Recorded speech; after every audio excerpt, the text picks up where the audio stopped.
بزرگان دین کے پاس آنے جانے سے آہستہ آہستہ آدمی نیک ہونے لگتا ہے، گناہ خود بخود چھوٹ جاتے ہیں، چھوڑنا پڑتا نہیں ہے۔ تو میں نے یہ عرض کیا تھا کہ جو سنت کی 2 قسمیں بیان کر رہا تھا کہ سنت کی 2 قسمیں ہیں۔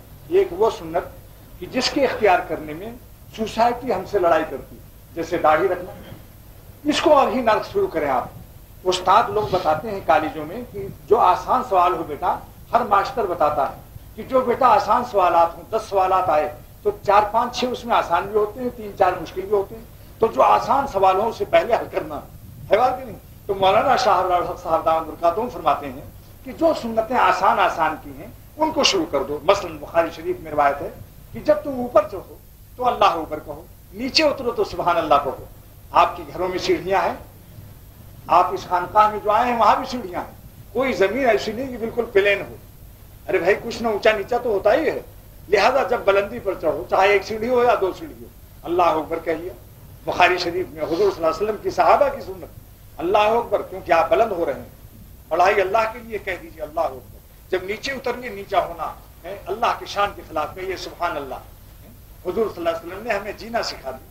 اللہ کی عظمتوں کا حق نبی سے زیادہ کون سمجھ سکتا ہے؟ بلندی پر چڑھو تو کہو اللہ اکبر، نیچے اترو کہو سبحان اللہ، ایک سنت ادا ہوگی۔ اس لیے میں خواتین سے بھی اور دوستوں سے بھی عرض کرتا ہوں کہ جب کبھی اوپر چڑھنا ہو، کہیں جانا ہو، نیچے اترنا ہو، چاہے ایک بالش کے 4 انگل کی نیچائی، یہ تو کلی مشقق ہے، اس میں تشقیق ہے، ہر بلندی و پستی اس میں شامل ہے۔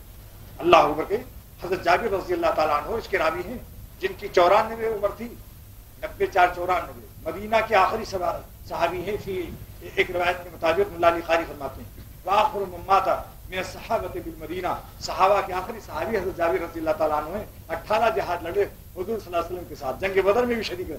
18 جہاد میں جو ساتھ رہا ہوگا، عرب کی کتنے پہاڑوں پر چڑھا ہوگا رسول خدا صلی اللہ علیہ وسلم کے ساتھ، اندازہ لگائیے آپ۔ جو لوگ مجدد سے مدینہ جاتے ہیں، مدینہ شریف دیکھتے ہیں نا کتنا اونچا نیچا ہے، اس زمانے میں ایسے سڑکیں کہاں تھی؟ اس لیے یہ سنت آج بھی جاری کی ہے کہ اس پر کون سا معاشرہ یا سوسائٹی آپ سے لڑے گی؟ بھائی کیوں بتاؤ؟ آپ نے کہہ دیا اللہ اکبر، کوئی کہا ارے ملا ہو گئے یا تم نے کیوں کہا؟ ایک سنت تو یہ آج سے شروع کر دی۔ نمبر 2 سنت بخاری ہی کے اندر ہے کہ جب جوتا پہنو تو داہنے پیر میں پہنو، جب اتارو تو بایاں پیر نکالو۔ عورتیں بھی اس پر عمل کر سکتی ہیں، مرد بھی عمل کر سکتے ہیں۔ دن میں 100 مرتبہ جوتا اتارنا پڑتا ہے تقریباً، کیوں صاحب بار بار اتارنا پڑتا ہی نہیں، جہاں گئے وہاں جوتا اتار کے گئے۔ تو جوتا اتارنا اور پہننا نبی کے طریقے پر اگر ہو جائے تو کم سے کم 100 دفعے اگر آپ نے جوتا پہنا سنت کے مطابق اور 100 دفعے اتارا سنت کے مطابق، پہنا داہنے پیر میں نکالا بایاں پیر سے، تو حضور کی یاد آئے گی یا نہیں یاد آئے گی؟ آپ جانیں جس کلچر اور تہذیب پر آدمی چلتا ہے اس کی یاد بھی آ جاتی ہے۔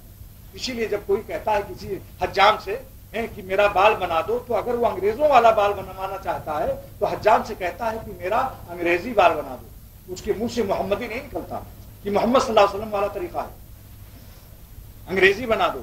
تو جس کے طریقے پر جوتا آپ پہنیں گے اور جس کے طریقے پر جوتا اتاریں گے رسول اکرم صلی اللہ علیہ وسلم کی یاد آئے گی، حضور صلی اللہ علیہ وسلم سے محبت بڑھے گی، اور اللہ تعالیٰ کی رحمت کا وعدہ ہے کہ میں ایسے لوگوں کو جو میرے نبی کے طریقے پر چلتے ہیں، اتباع کرتے ہیں سنتوں کی، ہم ان سے یحببکم اللہ، اللہ ان کو محبوب بنا لیتا ہے۔